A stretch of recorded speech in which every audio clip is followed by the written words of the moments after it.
அஸ்ஸலாமு அலைக்கும் வரஹ்மத்துல்லாஹி தஆலா வபரகாத்துஹு. நான் முஹம்மது இர்ஷாத். அ என்னோட பிறப்பிடம் வந்து யாலத்தன்ல. எனக்கு கொஞ்ச காலமே சில மாற்றங்கள் நான் வந்து எனக்குள்ள சில மாற்றங்கள் நான் பார்க்குறேன்.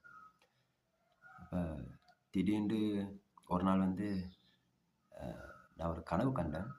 அந்த கனவுல வந்து எனக்கு வந்து அல்லாஹ்வோட அரச பார்க்கணும் போல இருந்துச்சு. காலையில நான் எங்க வீட்டுக்கு முன்னால வந்து நான் அல்லாஹ்வோட அரச பார்த்தேன்.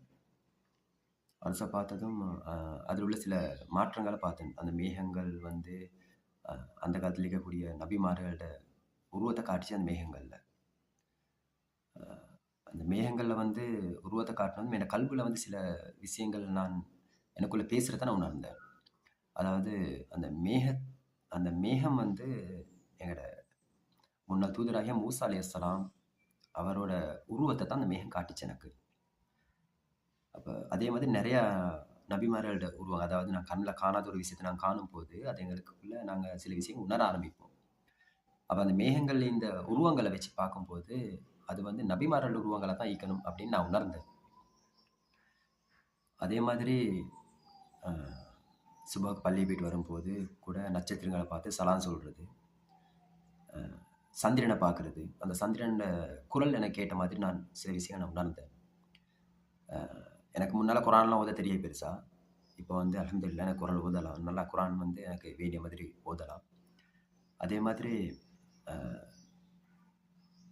குரானுக்குள்ள உள்ள சில விஷயங்கள வாசிக்கும்போது, அந்த குரானுக்குள்ள உள்ள விஷயம் அதாவது சூரத்துல் ஃபாத்திஹாலேருந்து கடைசி வசனமாகிய குல் ஹுவல்லாஹு அஹத் அந்த சூரா முடிக்கும் வரைக்கும், அந்த குரானுக்குள்ள உள்ள அவ்வளோ விஷயமும் வந்து என்னோட குடும்பத்த சார்ந்த ஒரு ஒரு என்னோட குடும்பத்த சார்ந்த ம் ஒரு ஹிஸ்டரியா, ஒரு கதையா இருக்கிற மாரி நான் உணர்றேன்.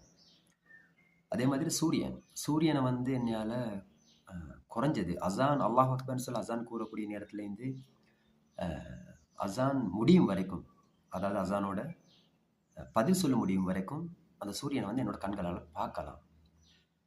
அது எவ்வளோ நிமிஷம் எப்படின்றதெல்லாம் எனக்கு தெரியாது. அப்ப மனசுக்குள்ள வந்து ஒரு யாரோ பேசுற மாதிரி ஒவ்வொரு உணர்வுகள் நான் உணர ஆரம்பிச்சேன்.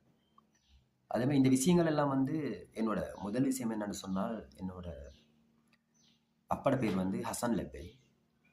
அதே மாதிரி என்னோட வாப்பாட பேர் வந்து எச்.எல்.எம். ரில்வான்.